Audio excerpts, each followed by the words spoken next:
లేఅవుట్ల మీద ఫైట్ చేసినట్టున్నారు బాగా. గ్రామ పంచాయతీ లేఅవుట్స్ మీద. అవును. ఇప్పుడు అది కూడా ఒక రీజన్. గత ప్రభుత్వము కార్పొరేట్ రియల్ ఎస్టేట్ సంస్థలకు కొమ్ము కాయటం కోసమో లేకపోతే వాళ్ళ దగ్గర లబ్ధి పొందటం కోసమో వాళ్ళ సంస్థలలో పార్ట్నర్షిప్ ఉండటం వల్లనో గ్రామ పంచాయతీ లేఅవుట్లు చెల్లవు, ఇవి ఇల్లీగల్ అని చెప్పేసి వాటిని రిజిస్ట్రేషన్ చేయకుండా 257 సర్కిల్ అని తీసుకురావడం జరిగింది గత ప్రభుత్వం. ఓకే, దాని మీద మేము ఫైట్ చేసినాం. ఇంకేం చెప్పిందంటే అంతకుముందు రిజిస్ట్రేషన్ అయినటువంటి ప్లాట్లకు కూడా ఎల్ఆర్ఎస్ ఉంటేనే మేము రిజిస్ట్రేషన్ చేస్తానని చెప్పడం జరిగింది. మేమేమంటున్నామంటే అది ప్రైవేట్ భూమి. ప్రైవేట్ భూమిని వాళ్ళు ఒక లేఅవుట్ చేసి అమ్ముతున్నారు. దాన్ని ఒక సిస్టమేటిక్గా తీసుకురా, 30 ఫీట్ల రోడ్లు ఉండాలనో 40 ఫీట్ల రోడ్లు ఉండాలనో లేకపోతే ఒక 10% పార్క్ ఏరియా వదిలిపెట్టాలని చెప్పి ఒక సిస్టమేటిక్గా తీసుకొచ్చి గ్రామ పంచాయతీ లేఅవుట్లకు పర్మిషన్ ఇవ్వండి. ఏం నష్టమే ఉంది నీకు? ఇప్పుడు హెచ్ఎండిఏ పర్మిషన్లు ఇచ్చినవన్నీ క్లియర్ టైటిల్లా చెప్పగలుగుతుందా గవర్నమెంట్? హెచ్ఎండిఏ వక్ఫ్ బోర్డుకి ఇచ్చింది పర్మిషను, లేకపోతే అసైన్డ్ భూములకు ఇచ్చినటువంటి సందర్భాలు ఉన్నాయి. ఎఫ్టీఎల్లో ఇచ్చింది, బఫర్ జోన్లో ఇచ్చింది. హెచ్ఎండిఏ లేఅవుట్లు క్లియర్ ఎట్లా అవుతాయండి? గ్రామ పంచాయతీ లేఅవుట్లు ఇల్లీగల్ ఇవి అంటే నీకు ఎల్ఆర్ఎస్ కడితేనేమో దొంగ మంచోడవుతాడు, అంతే కదా. మంచోడిని నువ్వు ఎట్లా చేయగలుగుతావు? దొంగని పవిత్రుడిని నువ్వు ఎట్లా చేయగలుగుతున్నావు నీకు ట్యాక్స్ కడితే? ఇది ఎంత తప్పు! మొత్తం అసలు గ్లోబల్ ప్రచారం చేశారు ఇల్లీగల్ లేఅవుట్స్ అని. ఇల్లీగల్ కానే కావు, అవి ప్రైవేట్ ల్యాండ్స్. నేను అమ్ముతున్నా, మీరు కొంటున్నారు. కాకుంటే ప్రభుత్వం కొంత రెస్ట్రిక్షన్స్ తీసుకురావాలి వాటి మీద. నువ్వు ఇప్పుడు ఎల్ఆర్ఎస్ అసలు మొత్తం గత ప్రభుత్వం అనేక తప్పిదాలు చేసింది. గ్రామ పంచాయతీ లేఅవుట్లు జిల్లాలలో ఎవరు చేస్తారండి? తెలంగాణలో పుట్టి పెరిగి వాళ్ళు జీవనోపాధి కోసం అక్కడ లేఅవుట్లు రియల్ ఎస్టేట్ వ్యాపారం చేసి బతుకుతున్నారు. గత ప్రభుత్వం వాళ్ళ పొట్ట కొట్టింది. అంటే ఇవన్నీ బంద్ చేస్తే ఇక్కడ ఇతర రాష్ట్రాల కార్పొరేట్ రియల్ ఎస్టేట్ సంస్థలు, వీళ్ళ భాగస్వామ్యం ఉన్నటువంటి రియల్ ఎస్టేట్ సంస్థలు 1000 కోట్లకు పడగెత్తాలి. అది వాళ్ళ కాన్సెప్ట్. అందువల్లనే వాళ్ళు గ్రామ పంచాయతీ లేఅవుట్లను రిజిస్ట్రేషన్ కాకుండా రద్దు చేయడం జరిగింది. రియల్ ఎస్టేట్ తగ్గింది పెరిగింది అనడానికి మనకున్న అంచనా ఏంటంటే అమ్మకాలు తగ్గినాయి అని అనుకోవాలి, అంతే. ఖచ్చితంగా అమ్మకాలు తగ్గినాయి, జనాల దగ్గర డబ్బులు లేవని ఇంకా రకరకాల కారణాలు మనం విశ్లేషిస్తున్నాం. అసలు ఈ తగ్గడం వల్ల, అమ్మకాలు చేయకపోవడం వల్ల నష్టం ఏంటి? సరే, ఆదాయం తగ్గొచ్చు, కానీ ప్రజలకు ఏం నష్టం ఉన్నది ఇందులో? ప్రజలకు కాదు, ఈ రియల్ ఎస్టేట్ వ్యాపారం మీద తెలంగాణలో కొన్ని లక్షల కుటుంబాలు ఆధారపడి బతుకుతున్నాయి. నాకు తెలిసి కనీసం 10 నుంచి 12 లక్షలు రియల్ ఎస్టేట్ వ్యాపారం మీదే ఆధారపడి బతికేటటువంటి కుటుంబాలు ఉన్నాయి. రియల్ ఎస్టేట్కు అనుబంధంగా అనేక వ్యాపారాలు ఉన్నాయి. పెయింట్స్ కానీ, సిమెంట్స్ కానీ, లేదా ఇసుక కానీ, ఇటుక కానీ, హార్డ్వేర్ కానీ, ఇట్లాంటి బిజినెస్లు చాలా ఉన్నాయి. రియల్ ఎస్టేట్ నడుస్తేనే ఆ బిజినెస్లు నడుస్తాయి. సరే, మీరు అన్నది పాయింట్ నేను కాదనట్లేదు. 100% దాని మీద ఆధారపడి చాలా మంది బతుకుతున్నారు.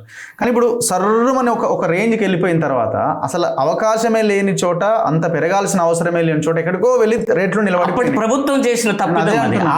అప్పటి ప్రభుత్వము కావాలని కార్పొరేట్ రియల్ ఎస్టేట్ సంస్థలకు దోస్ పెట్టడం కోసము హైప్ తీసుకురావటం జరిగింది. ప్రభుత్వ భూములను కూడా వేలం పాట వేసి ఎక్కడ లేని, ఎప్పుడు కని విని ఎరగనటువంటి రేట్లని చూపించటం కోసము, తెలంగాణ వెలిగిపోతుంది అని అనుకోవటం కోసము, దేశం అభ్రపరచటం కోసము అప్పటి ప్రభుత్వంలో ఉన్నటువంటి నాయకులు చేసినటువంటి తప్పుడు విధానము వల్లనే రేట్లు పెరిగినాయి.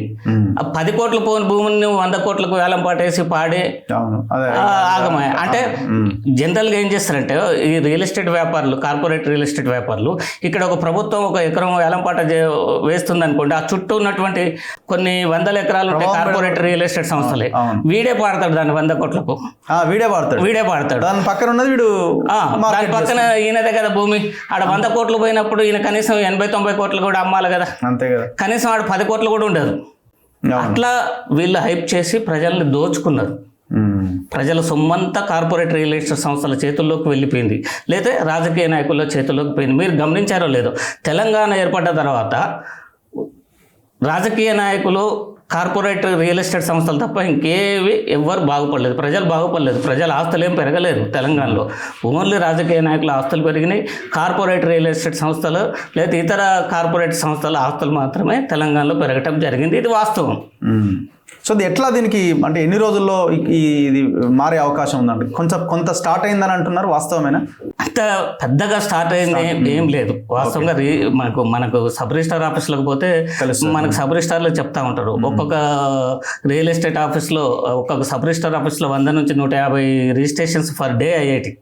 ఇప్పుడు 10 నుంచి 30 మాత్రమే అవుతున్నాయి సిటీలో ఉన్నటువంటి సబ్ రిజిస్టార్ ఆఫీసులలో కూడా.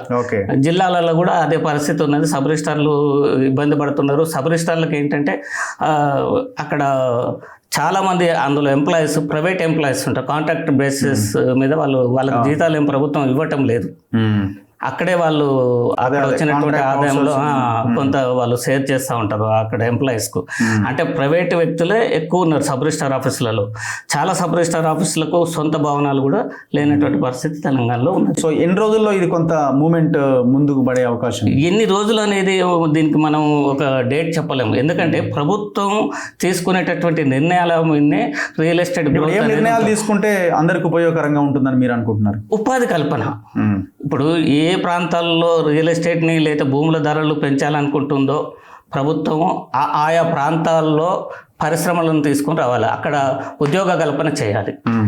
ఒక పరిశ్రమలో లేదా ఒక ఐటీ సంస్థను అక్కడ వస్తుందంటే ఆ చుట్టూ ఉన్నటువంటి భూముల రేట్లు ఆటోమేటిక్గా పెరుగుతూ ఉంటాయి. అక్కడికి వచ్చి పెట్టుబడులు పెడతా ఉంటారు రాష్ట్రంలో వివిధ ప్రాంతం నుంచి వచ్చినటువంటి వ్యక్తులు. ఎందుకంటే వాళ్ళ ఇన్వెస్ట్మెంట్ గ్రోత్ అనేది అక్కడ జరుగుతుంది అనేది నమ్మకంతో. ఇప్పుడు బ్యాంకులలో ఇన్వెస్ట్మెంట్ చేస్తే పెద్ద ఆదాయం లేదు, షేర్లలో చేస్తే మునిగిపోతున్నారు, మ్యూచువల్ ఫండ్స్లలో కూడా అంతంత మాత్రమే ఆదాయం ఉన్నది. కాబట్టి ఈ భూమిని నమ్ముకుంటున్నారు. భూమిని నమ్ముకుంటే నష్టం లేదు కాబట్టి భూమి మీద ఇన్వెస్ట్మెంట్ చేస్తే మన భూమి మనకు ఉంటుంది అనేది ఒక నమ్మకం ప్రజల్లో ఉండటం వల్లనే ఈ భూమి మీద ఇన్వెస్ట్మెంట్ అనేది పెరగటం జరిగింది. Anyway thank you sir, thank you very much. చూద్దాం ఏం జరుగుద్ది రాబోయే రోజుల్లో అనేది. Thank you. చూస్తూనే ఉండండి మన తొలి వెలుగు.